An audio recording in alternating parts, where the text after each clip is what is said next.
To deny our impulses is to deny the very things that make us human. This quote from the movie Matrix looks the pantheon that the Enlightenment built and desecrates it.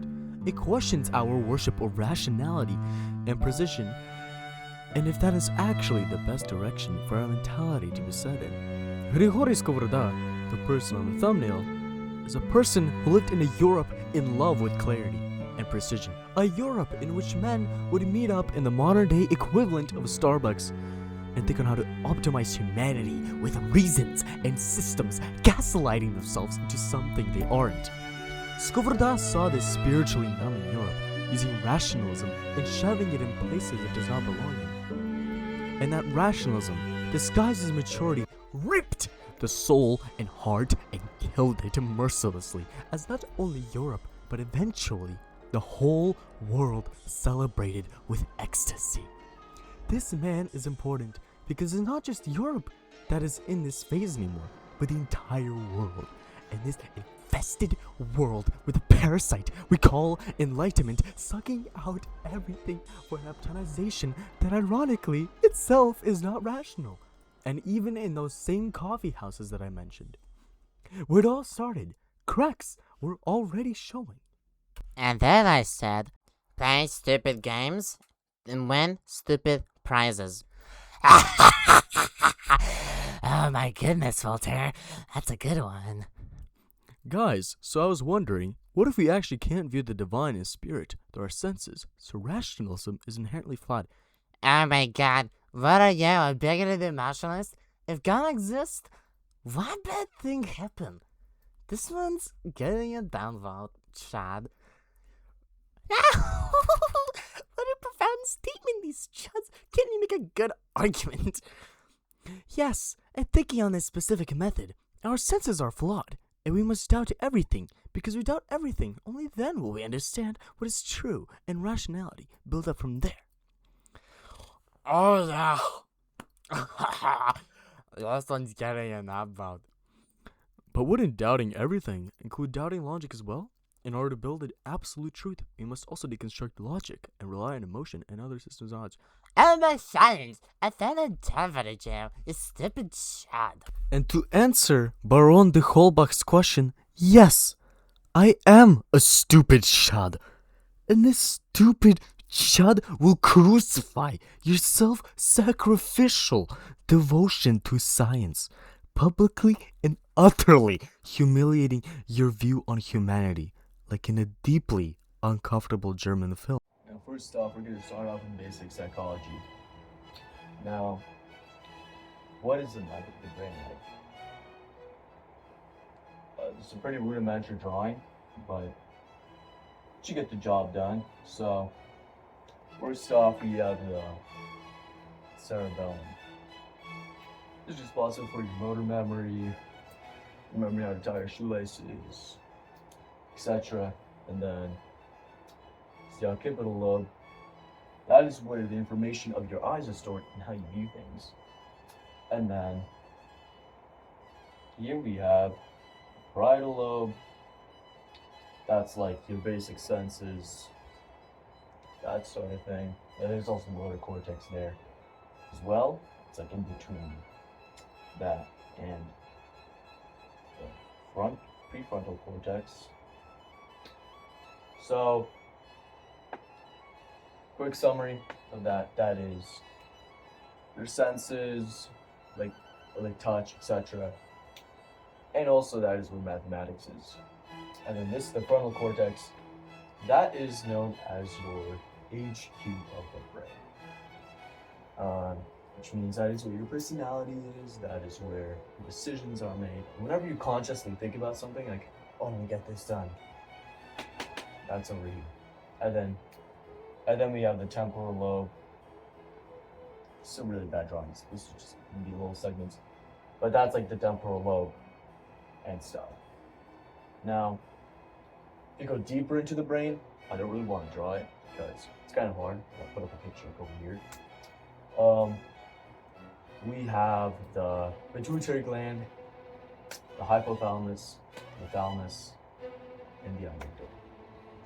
Now, those are the main four things, and they are pretty important because they say that.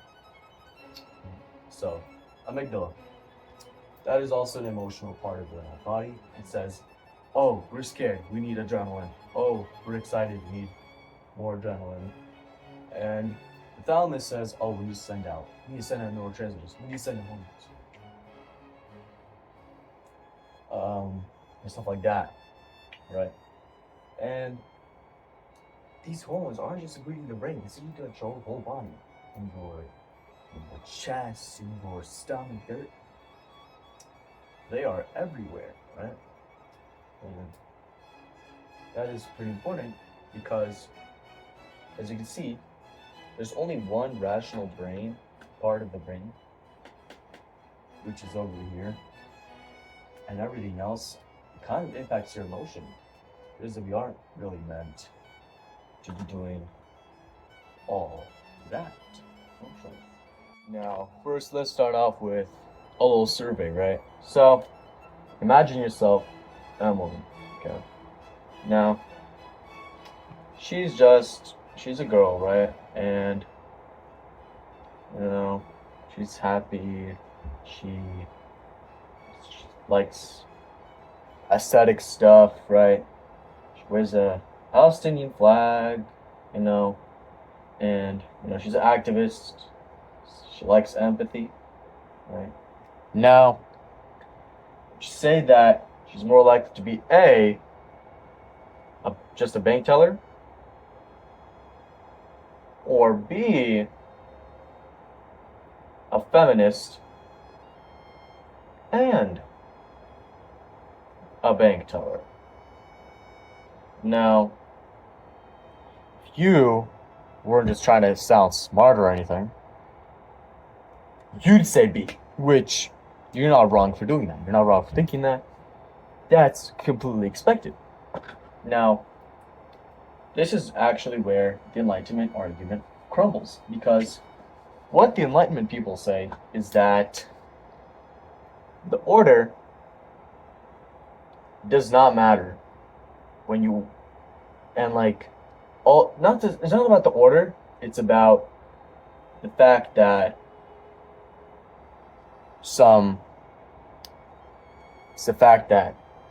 it doesn't matter, all events are equal to happen unless it's perpetuated. Now, you did not follow this when you answered that question. You followed something like this, which means that the probability of you answering B is higher than A. And that's not wrong. That's completely to be expected, because humans, they are rational. That is why math is appealing. That is why symmetry is appealing. That is why a lot of things are appealing. Art, music with order, classical music. That is why it's appealing, because we like rationality, we like order. We like it when things are simple to understand, but it's just not the way it is. It's just not the way it is. And you just proved it, So that's the important thing you gotta remember, is that is why the Enlightenment doesn't work. That is why it can't work. Upon hearing this, some could come to a transhumanist solution, one that sterilizes the human brain into something mechanic and unhuman. But the veins of the universe do not follow Clanker and Enlightenment rules. They follow something completely different. So what is Enlightenment rationality? Because it's not the act of thinking that is a problem. What the issue is consolidation of a true reason. It views contradiction as a failure. It views reality through an ironically simple lens. And there's always an answer if calculated well enough. These beliefs crush the human spirit for no reason, and that is precisely why it is dangerous. Alright, now we can talk about radioactive decay. Now, radioactive decay is not just green goo in barrels, alright? We're talking about something completely different. We're gonna be talking about atoms. Now, imagine there's 5 atoms, right? Now, we know that, like, 2 of them are going to be decay, but we're not sure which of those are going to be, and when those are going to be. But you know what 2 of them are going to be decay. Now, how does contradicting enlightenment rationality? An example of this is because the Enlightenment believes in pure reason, which you can't derive to which atoms are going to disappear until after it happens. You can't find out when they're going to happen until after it happens. So it's very similar in that manner that you can't find pure reason in that sense. Now, another example is a 3-body problem. So let's say there's 2 objects, right? We have like a planetary orbit, one planetary orbit over here. You know, they're orbiting each other, like yeah, man, we're like, they're celebrating Valentine's Day. They're celebrating seeing each other, those stupid reels, right? And then another one comes around. He's like, Hey guys, how are you doing? How you guys doing? and it messes everything up. Now they're not attracted anymore. We genuinely can't calculate how they're going to work after that. So even though we know how much everything weighs, we know the attraction, you can't figure out how it's going to move, which kind of is similar in that way. There's no pure reason. You can't calculate what it's going to be exactly. Final example I'm going to bring up of this is population. So let's say there's like a wolf or something, right? I'm not drawing anyone, so he's gonna be good. And there's a rabbit. Even though the relationship is similar, we have no idea what the populations will be like in the long term. So even if there is theoretically a mathematical equation that can solve this issue for us, it's not going to actually solve it. It's our way of putting what exists in a box and then figuring out our way from there. The point is that you can't apply this absolutism to the world and reality, because, as I said earlier, not only can it not be applied to humans, but it can't even be applied to reality as a whole. Which really makes us question, what can it be used for?